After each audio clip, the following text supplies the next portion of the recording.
Are you ready to stop feeling stuck, lost, or confused about what to do next in your career? Then the Manifest Your Career podcast is just right for you, with me, your host, Dr. Norma Reyes. The Manifest Your Career podcast offers you career advice that integrates your mind, body, and spirit.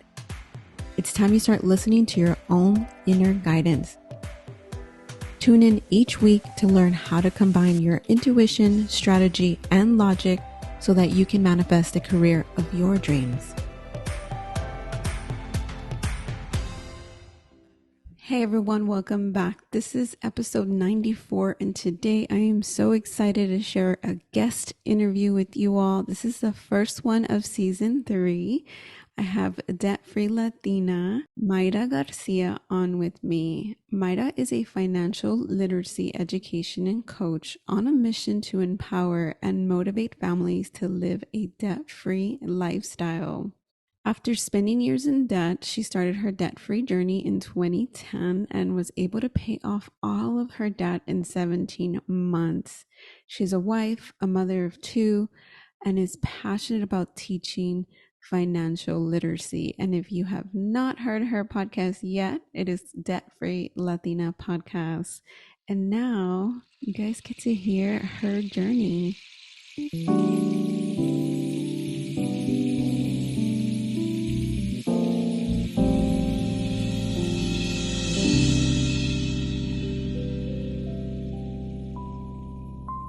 Well, thank you, Mayra, for being here with us. The first question I always love to ask everyone is, tell me about your family background. Where did you grow up and who did you live with?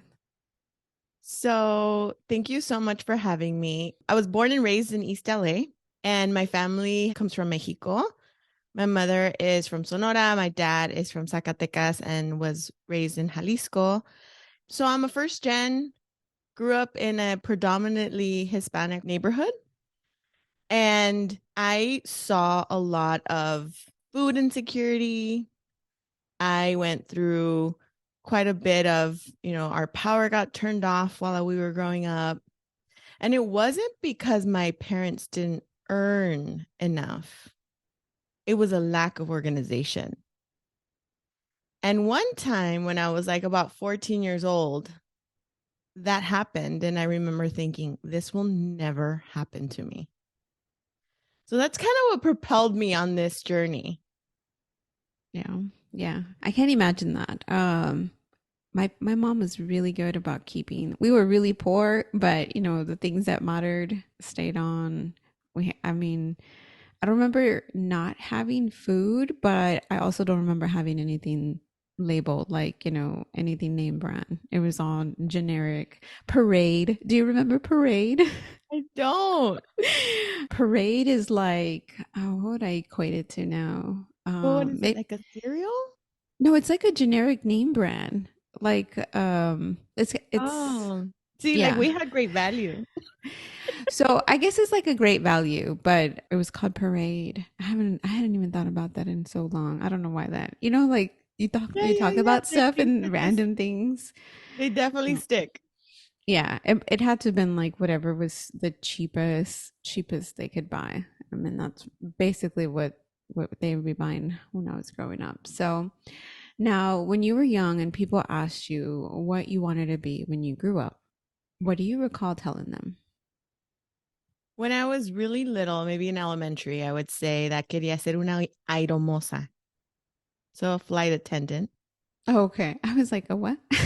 Yeah, an aeromoza. And it probably was prompted because at around the age of 7 or 8, I was sent to Mexico by myself to spend a summer with my grandparents in Guadalajara. And I just remember how well they took care of me on the flight. And back then there was like no extra fees for unaccompanied minor or anything like that. It was just like, I'm going to put you on the airplane and then your grandma's going to be at the door over there. And I just remember thinking, I could do this job. Yeah. Yeah. And the simplicity back then, right? Like walking you up to your gate, meeting you at your gate. Now Totally. it's this whole process. So now who do you recall being some of your earliest career models? So a flight attendant's pretty early to have. Anyone else? Pretty early on. I mean, I have my sister who is 14 years older than I am. And so when I was 4 years old, she was off to college. And pretty early on, and from what I can recall, she's always been a teacher. So she became a teacher when I was like, I believe in fifth grade. So she was in school all that time, that from 4 to about 10, because she went to, get her 4-year degree and then she got her teaching credential. And so, yeah, she's always been a teacher. So to me, that was something that I was like, okay, well, I can be like her. I can do that. So that was definitely Yeah. another career option I had in the back of my mind. Yeah. Yeah. I like how you're like, yeah, I can do I can that. do that. I can do that. Yeah. And that's what we need, right? And so many people don't have any career role models, regardless of whether they're within their family or not.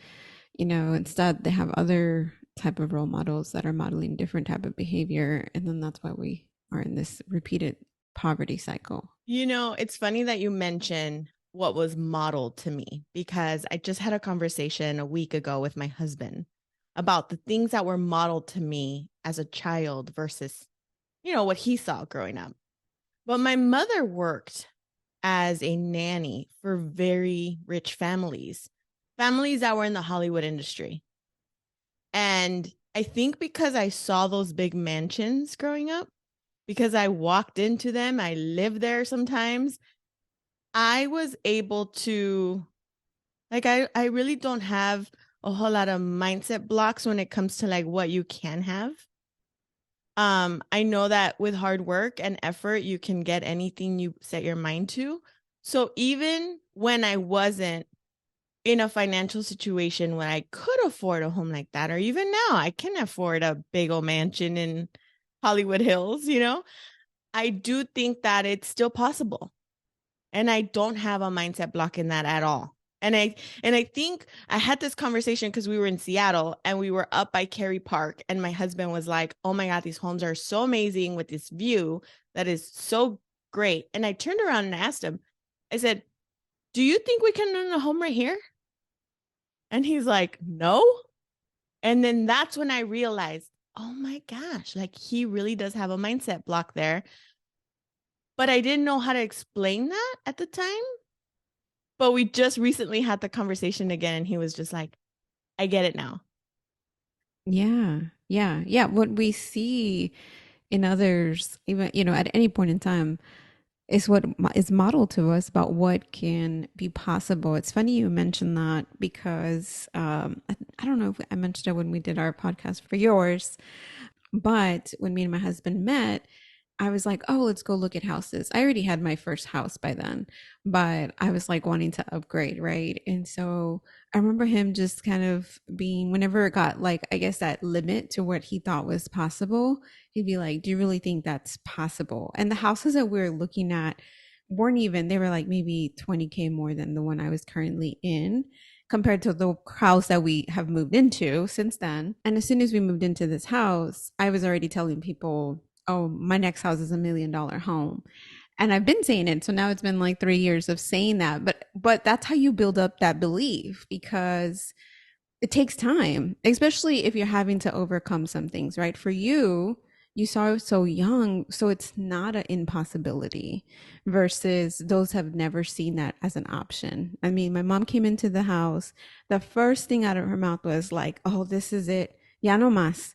This you don't need anything else." And in my mind, she's right to an extent, but then as we moved in, like there's parts of the house that I'm like, oh, we don't really like the way this is here, this is there, and those kind of things that happen. Oh yeah, I have my things too. It's funny because I always say I want some ovens on the wall. That's like what I want in my kitchen. Yeah. And it's so much easier to say it when it comes to like things, but it's the same thing with our career, right? Like we don't know what's not possible until Or what's possible, I should say. We don't know what's possible until we see it as a possibility, or we start to build in those beliefs in ourselves. Like, okay, no one's ever done this, but just because no one's never done this doesn't mean it's not possible. Just like spaceships. It's so funny. We were watching Geostorm. It's a crappy movie, but it says it's 2030, which is not that long from now. And me and my son were watching it, and they have spaceships that go up into space, like it's like an airline kind of thing. And he's like, oh, do you think it'd be like that? And I was like, I don't know, 7 years from now doesn't seem that possible. But it was very interesting that he already has the belief, right? So when he's my age, he's gonna be like, oh, space travel, it's gonna be the norm. Which is really crazy to sound, but one day it will be. So before I get us totally off, let's get back. Now, tell me about your educational background. Did you attend college immediately after high school, or did you start later? I actually started, I took a class or two right after high school at the community college. But just to backtrack a tiny bit, I was a teen mom. So I had my son at the beginning of my senior year. I was pregnant throughout my whole junior year. So I didn't have a whole lot of options to go full time to school because I had to work.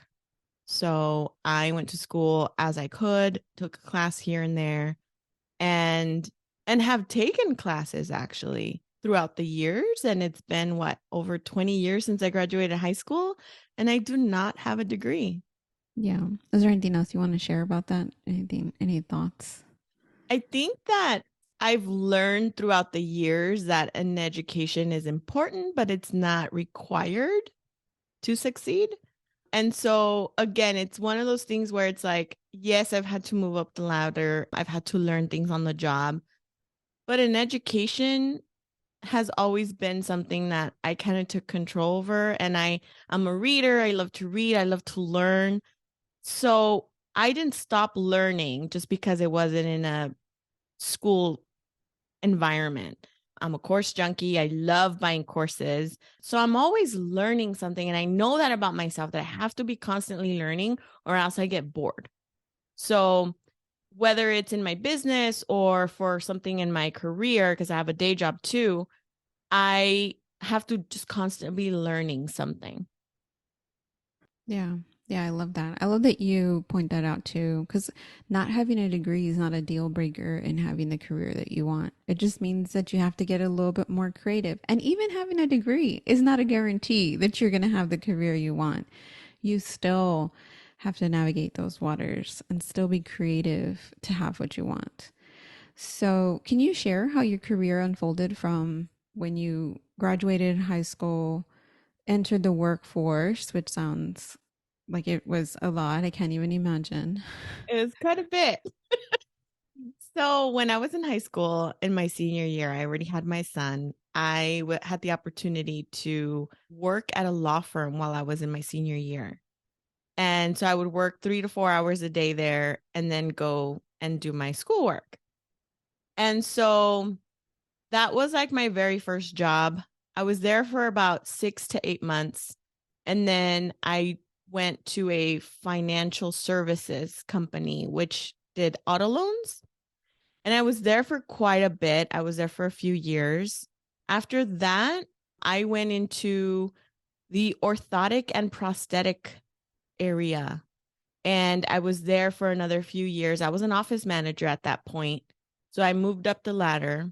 And during that time was when I was like really going to school a little more because I had more flexibility. I did marketing for them. I did run the office and a lot of the billing. And then I moved to Phoenix right after that job. And I kind of had to start all over because nobody knew me in Phoenix. And a lot of my jobs in LA was word of mouth or somebody I knew or a network's, some sort of event or someone in my network that could recommend me. And so in Phoenix, it was a lot harder because I got here and I was like, okay, I'm just going to get an office job, like just find an office job. And luckily, my very first job here in Phoenix was at a TV station that was just opening. Nobody knew about this TV station. But I was like, I'm just going to learn. I'm just going to go and be the receptionist. And it said reception slash traffic assistant. And I was like, well, I don't know what traffic assistant is, but I'm going to learn. And so that's the attitude I went to the interview, where I was like, I can do reception. I can answer phones. I can take messages. I can, organize things. And I knew that about myself, but I didn't know what traffic assisting was. And I remember telling Dawn, my boss at the time, I was like, but I can learn it. I'm a quick learner. And she's like, I'm sure you can. And I got the job on that day. And I was like, okay. So I was there for about 6 months because I saw that the company was not doing well. It was not bringing ad revenue. But the traffic assisting part that I had to learn was actually commercial management that all TV stations and radio stations need.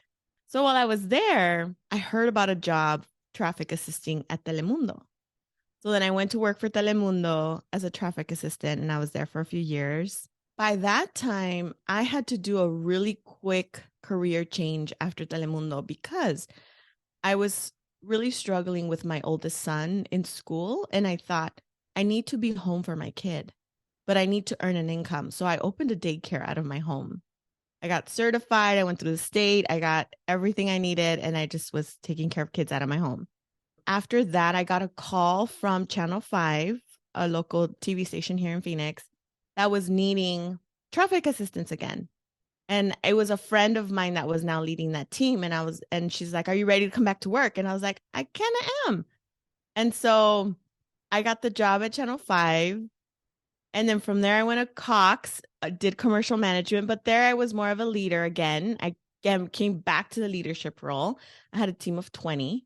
And because we needed way more traffic assistance because cable has lots of channels, I was able to lead the team there. And then I quit pretty early on to start my business, pretty early in my business career. And I was like, okay, this was a mistake. I need to go back to work. And then I started, and it was again another network where it's like, you want to come back to work? We have a job for you. And I was like, yeah. So I went into staffing, who actually was a company that used to help me staff at Cox because I was leader there. So I needed people sometimes. So that company was the one that hired me. And that's where I've been. I've been there for 6 years now. And I've moved up the ladder even in staffing. So yeah, I've been everywhere. But one thing that I feel like I've learned, skills are transferable. Yeah. Even if I've been in different industries, I've been in the medical industry, I've been in the financial services industry, I've been in media industry, and that was like 10 years. And now in staffing, I feel like I've done payroll and a lot of the leadership stuff that we have to do, and it's all the same. Yeah. I have so many questions, but it's like, what? Ask away, girl. Um, well, I'm going to stick to my questions. Otherwise, we'll end up with an hour-long episode. And I know neither of us have that amount of time. Okay. So now, what was the most influential experience in your career so far? I think at Telemundo, that was my favorite job ever. Ever. I think at Telemundo, when I was in a group of people that spoke Spanish like I did, that were leaders, that were community leaders, that were just so welcoming and loving. And there was no like drama, like none. Like it was weird because I've always dealt with work trauma, drama, not trauma, that I felt like, wow, this is like my peeps. I love it here. And I was really sad that I had to give up my job there, but my family came first. And that's why I left that job, but not because I hated it or wanted to go somewhere else. It was, I needed to be home. Yeah. Yeah, that sounds like a really tough decision, but I'm sure it was the best decision. So Yes. now, what were some of your career challenges that you've had and how have you overcome them?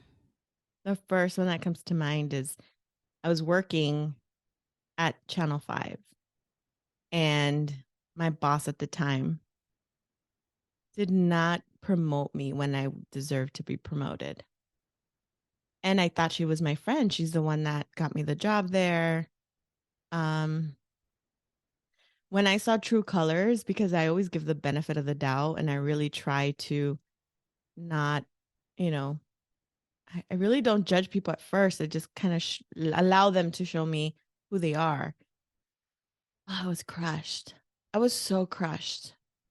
And I just knew that it was not fair because I deserved it. And then when she hired somebody else instead of me and I still stayed there, I saw how it all unfolded and it was her biggest mistake. And I took it up to HR and there was a bit of a fight and there was some uncomfortable situations, but I also learned to speak up in that situation. I also learned that we can't stay quiet. Sometimes they tell us in our culture, like, hey, calladita te ves más bonita. And it's like, no, you need to call out people when they're unfair to you. Yeah. Yeah. How old were you then? I was 25. Yeah, it's pretty brave at 25. I'm pretty sure at 25 I was not. Yeah, I'm like, what was I doing? I was, yeah, definitely not that far in my career either.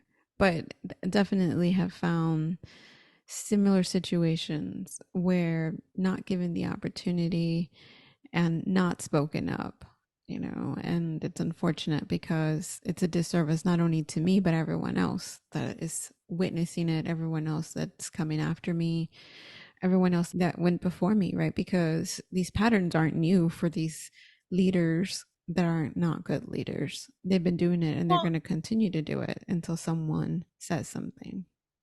yeah. And I think also, I didn't know it at the time because I don't really like to throw the racist card.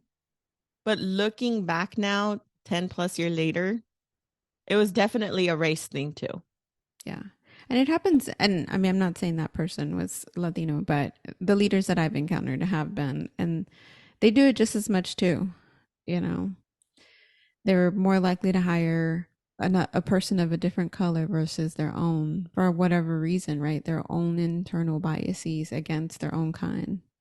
You know, it's really interesting that you say that because when I was at Cox, HR pulled me aside. And I was hiring quite a bit of people because we were expanding our program.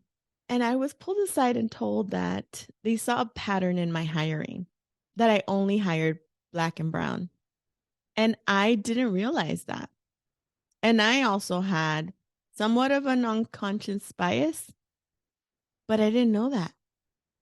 I didn't know that. And it took somebody to point that out to me. So I think now I'm a little more forgiving when I see certain things, but I do think it's their responsibility as leaders of organizations and HR to point things out. And although at the time I was mortified, I'm thankful for that experience. Yeah.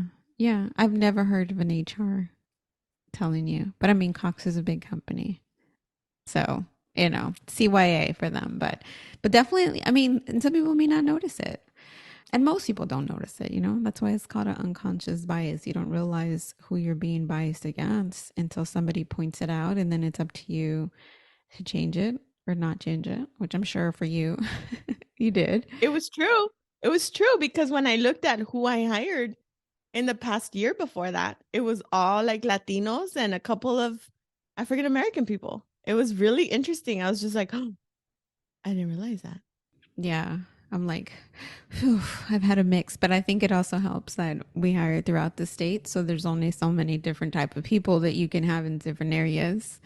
So, maybe that has helped over time. But definitely have had a lot of trainings, a lot of those unconscious bias trainings that are so helpful. So if you guys haven't ever heard of that, look it up because it really helps you uncover a lot about what you have biases against that you might not even know, whether it is against your own people or people that look different from you. So, and it's all just what feels safe and comfortable. So Mhm. now share with us what has been some of the worst career advice that you've received? Worst career advice. See, I'm naturally a helper. So I'll go above and beyond to help you in whatever you need. I think early on in my career, somebody kind of pointed that out to me like, stop being like the go to, stop showing them everything you know. But because I did and I went and I just still did was myself, I was able to get the promotion and not them. So it Mm-hmm. was like I did still what was right for me. And yeah, I didn't listen to them. And I'm grateful I didn't. I think now I've set some boundaries in that area where it's not about overworking yourself and working 50, 60 hours a week. You can still show them what you know and set some boundaries in the time that you spend helping. Yeah, that's great. Yeah, every time somebody gives an advice to anyone, it's really advice they wish they heard, and oftentimes it doesn't really apply to the person they're saying it to. So now, tell us what has been some of the best career advice that you've received. I had somebody tell me about a year ago, like, why do you not believe you can earn that much? And I didn't know that I had a block there and how much I could earn. And I think it had to go again with I don't have a bachelor's degree. I don't think I deserve that much. I don't, who's going to pay me that much? And when we uncovered, and I think that they were able to perceive that I had a block there and they kind of helped me work through it. So it was, I'm grateful for that they recognized that I needed that. But it wasn't technically advice. It was like they helped me pull what I needed to discover. Mm-hmm. Mm-hmm. Like uncover that career block you were having. For sure. And this was only a year ago. Amazing. Amazing how far we can get on our own until someone else comes along, right? And just kind of Totally. Totally. and then it makes you think like, dang, had I always been thinking this? And you have, right? And with money and anything, your salary or even a home, right? We talked about homes.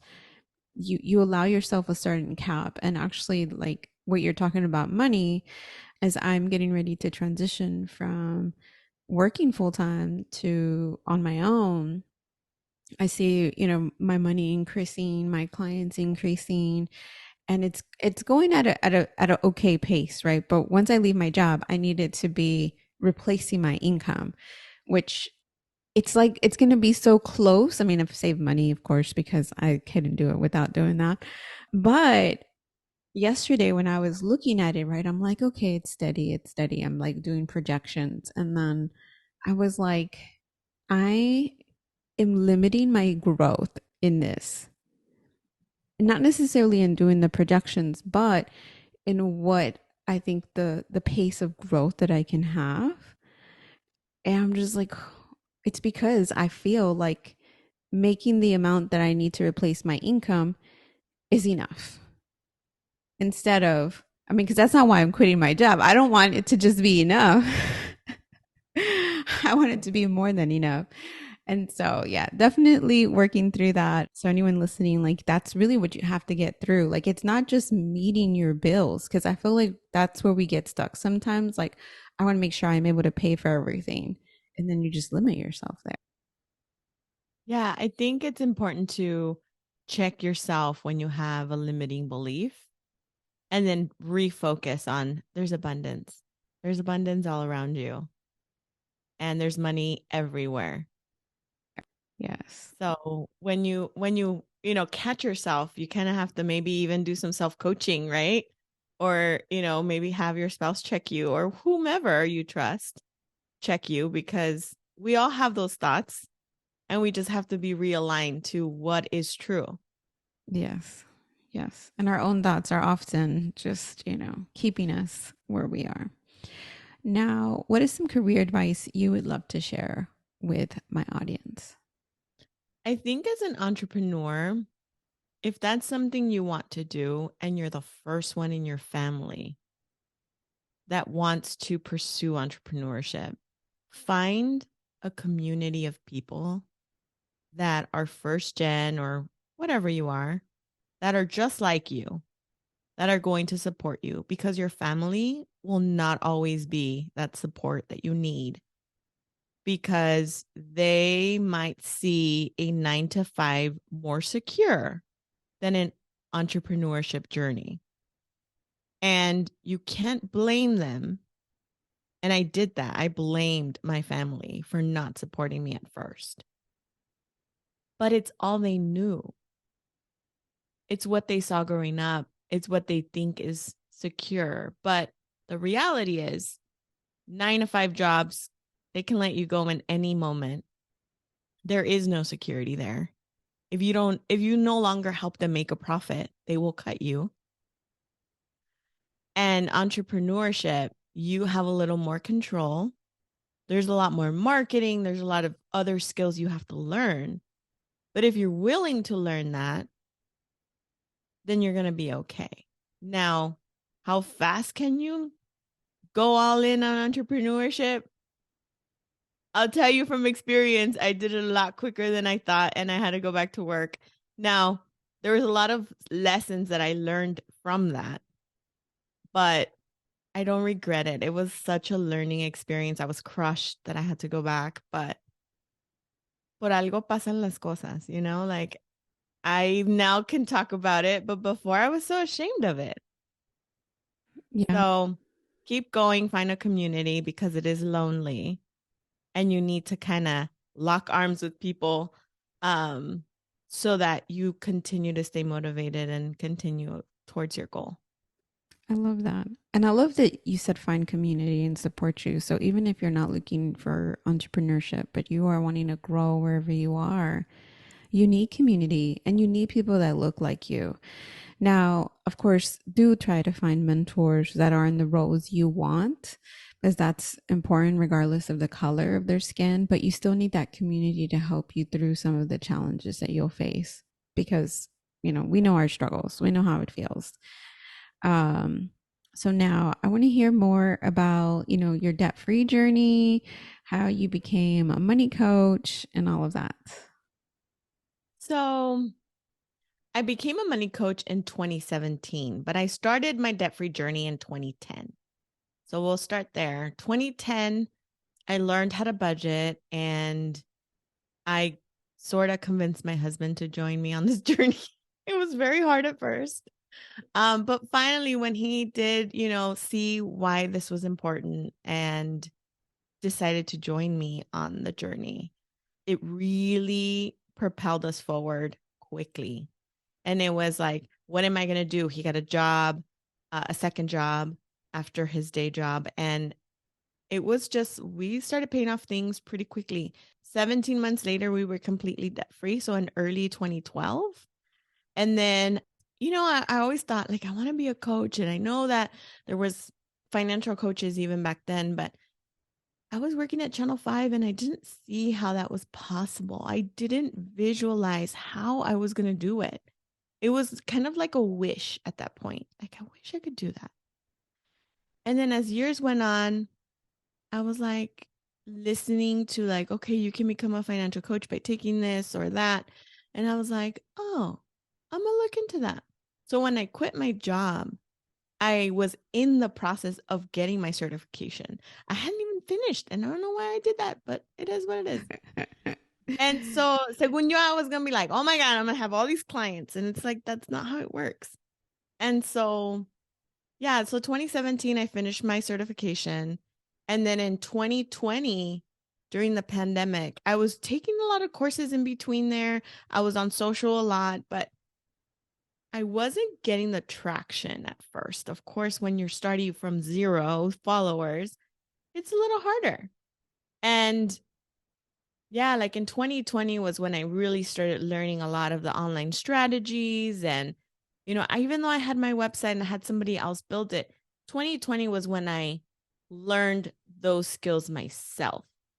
And then I started really building my knowledge around, email lists. And this is what podcasts do. And this is how it's like the top of the funnel. And if you don't know these terms, it's like they're all online terms and marketing terms and, small business terms. But once I started learning those things, I was like, I might have something here. So in 2020, I launched the podcast, the Debt-Free Latina podcast. And yeah, it's just been slow and steady. I had the opportunity to coach a lot with a Spanish radio host. And I had that contract all of 2022.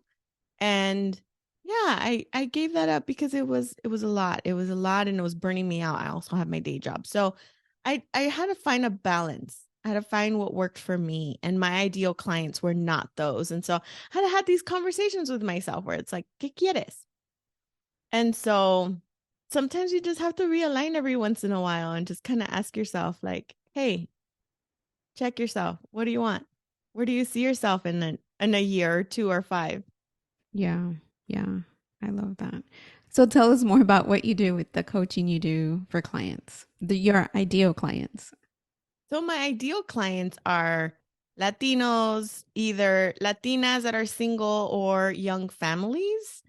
I love teaching people that have never done a budget before. Or if they have a budget, maybe it's not working for them. Those are my ideal clients. And I love starting from scratch, where it's like, here's how you put it together. Let's find out what format works for you, whether it's a paper pen, an Excel spreadsheet, or an app, right? And then finding the strategies that apply to them because not everything is for everyone. So finding whether it's going to be the snowball method of eliminating debt or the avalanche method of eliminating debt, it doesn't matter which one you choose as long as you follow it, right? So there's a lot of things like that where I start asking the questions. And as a coach, that's really what you're doing. You're just asking the question and having them discover what works for them. And so I have a 3-month program and yeah, it's one-on-one. I don't have group coaching because I, when I started offering that, it was really interesting how much hesitation I got because unfortunately, there is a lot of shame in our community around money. And so, yeah, the group coaching didn't really take off. So I was like, okay, one-on-one it is. So that's what I do. Yeah. Yeah, I can understand that. I've done one-on-one, I've done group, and with group you have to build a lot of trust with your community to be able to get them to talk and share. And really, it's not about them talking or sharing, but in order for them to benefit, they have to be able to be willing to talk and share. And if they are just there receiving information, you can't help them have the growth they need. So that's where one-on-one really helps if that trust hasn't been built yet. So, well, yeah, it sounds amazing what you do. And actually, it made me think about what you said in the beginning, which was that it wasn't that your parents didn't have money, it was disorganization, right? So we always create what we wish we had. And so it's like you created this, with your mom in mind without really thinking Yes, about it. yes, for sure. Anything else you would love to share? Or how can the community reach out to you? So I'm at debtfreelatina.com, also on Instagram at debtfree.latina, and I'm now on TikTok at debtfreelatina. Look at So you.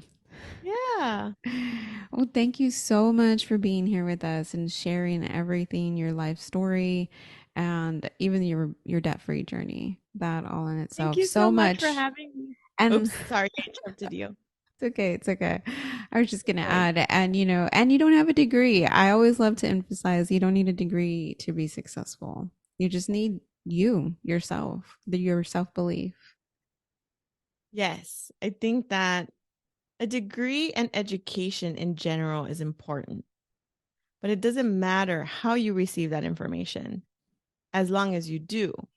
So that's where I really want to focus. Like, if you have a degree or not, it doesn't matter. I think as long as you continue learning and growing, that's where the magic happens. Right. Yeah. Not in the having the piece of paper. Totally get it. Even though I have my pieces of paper, but that's okay. No, I love that you do. Oh my gosh, I love it. I love that you do. And I think if I'm honest with myself, I wish I did have it. Yeah. I'm not going to deny it. I think that that's something I still want to strive for. I'm just not making that a priority right this minute. Right. And not making it more than what it is. It's a societal norm. And for me, having the pieces of paper weren't about career development, especially my PhD. Every time people would ask me, oh, what are you going to do with your PhD? I was like, I don't know. I just wanted to have a PhD for a very long time. And, you know, most people were so confused, like, why would you want to do that? And it's like, but that's why it was so easy for me to get it because I wanted it just to have it, not for an outside external goal, but for me, so that I could say Norma Reyes, PhD, or, Dr. Norma Reyes. And that is really was my motivator. And when your motivator is from the inside, nothing can stop you. And this is why it's so important to find out what it is that you really want to go after it. Otherwise, chasing, obviously, even though you say a degree is important, it's still not that important, you know. Otherwise, you would have gotten done. I mean, you're debt free in was it 17 months, 12 months, or Yes, 17. That's you guys really wanted that. Otherwise, it wouldn't have Yes, happened, and I'll leave that for everyone. Like, what you really want, once you are willing to be honest with yourself on what it is, because so many times we have it there, we know what we want, but we're afraid to really actually speak it, say it, and believe it. But once you do, there's nothing that can stop you. um and that's it. You just got to start digging in and start removing, all of those limiting beliefs that are telling you that it's not possible. that's true. Well, thank you again. We're ending second again. Of course. Thank you so much for having me. You're welcome. Thank you for listening to the Manifest Your Career podcast. Are you ready to take action today?